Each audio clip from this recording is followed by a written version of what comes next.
Well, I wanted to talk, and wanted you to talk. I wanted to ask you about your thoughts about the future. Do you feel that sustainable agriculture, or whatever we want to call it, is going to become the agriculture of the future? Well, it sort of has to, because if if it doesn't, and if we have an unsustainable agriculture, then in my definition of the term, that means someday we have no agriculture, and that's hardly tolerable, is it? We'd be out of a job. So yes, of necessity, agriculture must be sustainable. That's almost trivial to say that. What is interesting is, what does it take to achieve that? And there are lots of ideas being thrown about. I think that the thing that worries me, and I don't lose too much sleep over it, but the thing that worries me is that we will get too complacent in thinking, well, we're aware of the importance of sustainability, you know, the job is done. And that that very simple formulas and very simple prescriptions and recipes will be considered enough, instead of some really deep thinking about what kind of agricultural system we need and want in the future. This is not a trivial question. Agriculture is a very complex business, and in the past we've gone in the wrong direction too many times when we've analyzed agricultural problems too superficially. So I'm very glad that many people are interesting themselves in the concept of sustainability. That's necessary. If that doesn't happen, then we could stop right there. But that doesn't get the job done by itself. I think we have to be in it for the long haul, because I think we need some fairly far-reaching transformations in the structure of agriculture and the way we do things that don't happen in 1 or 2 or 5 years, but things that could be made to happen if people stick with it for decades. So in the long run, I think there's reason for optimism. I'm encouraged to hear you say that. Do you feel encouraged yourself by signs from the public across the country, such as the recycling movement, that a lot of people are involved in that kind of awareness? Oh, absolutely. That kind of action? Absolutely. The thinking that's going on in agriculture about environmental and resource issues in part originated within agriculture, but in part it came from outside, in substantial part outside groups that agriculture once would have been hostile to, were the prime movers in much of this. The environmental movement, consumer interests, and so forth, who once upon a time were knocking heads against agriculturalists, are really the main source of the impetus towards sustainability and the concerns over resources and pollution and so forth.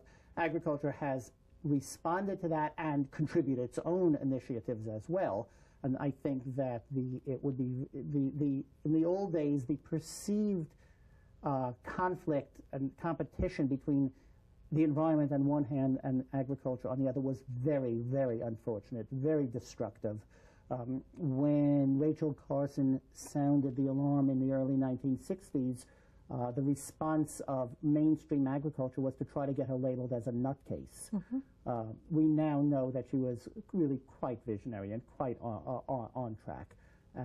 And these days, I think I hope at least that we're moving towards more of a reconciliation. Environmental people realize that they have to know more about agriculture. They have to understand agriculture better in order to propose reasonable alternatives. And many people, not everyone, but many people in agriculture are coming to realize that they can't just disregard and write off environmental concerns. Agriculture is fundamentally based in the environment.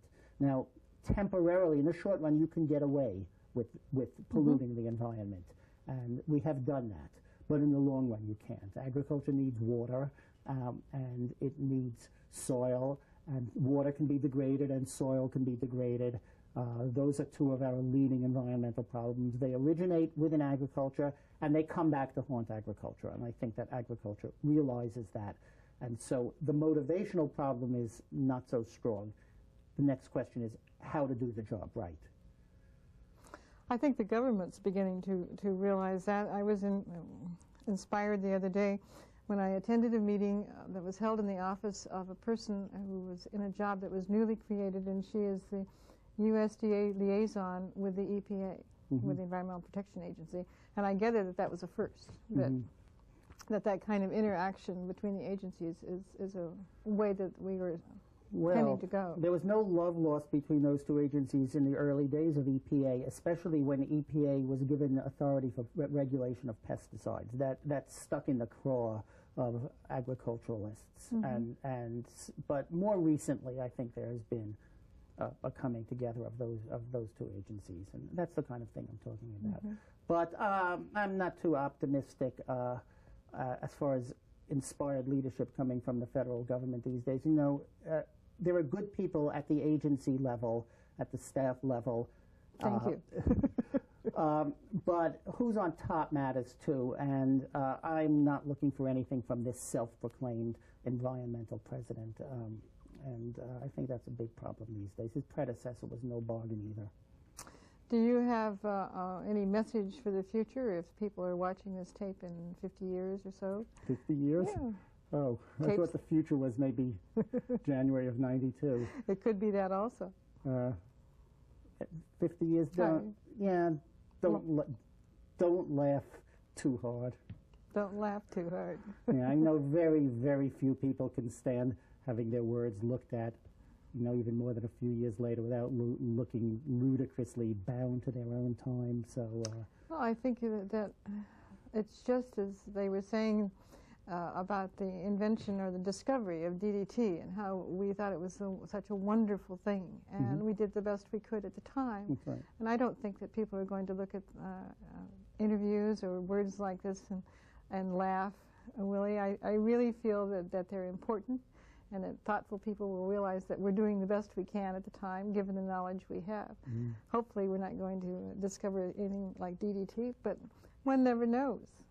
You know, it's funny you should mention DDT. I've been rethinking that lately. In fact, I talked to my class about pesticides, and in particular talked about DDT just about 2 weeks ago, which is what made me think about it. No, the conventional wisdom in alternative circles is that somehow DDT was the product of the bad guys, or somehow was this sort of... But somebody won a Nobel Prize for it, didn't they? Well, I don't know about that, but I'm thinking that if I were around in those days, well, I was around in those days, but if I were old enough to do something about it, I could understand now why people thought about it the way they did, because DDT was embraced with a kind of missionary zeal, which now that we know more about it, seems kind of narrow-minded and all that, but I think some people these days are a little too harsh on the people who were promoting DDT and related pesticides. It looked as though DDT would be the cure or the solution for a scourge that went back literally millennia. You know, you read about both insect plagues in biblical times and diseases like malaria, which affected many people for many years in many parts of the world. And I don't really, you know, I don't come down harsh on people who had so much hope in this new technology, and I think they were very well intentioned. I do come down hard on the people who, after the adverse side effects of DDT started to become known, simply shut their ears and shut their eyes to it and could not move with the times. But it's not, they're looking for who is wearing the black hat and who is wearing the white hat. You know, one can overdo that. And I think that way about this decade's painting of what things were like in the early days of synthetic insecticides. Well, I thank you very much. Do you have anything else you'd like to say that I have neglected to ask you? I think you've done very well. Well, thank you very much. It's been a pleasure.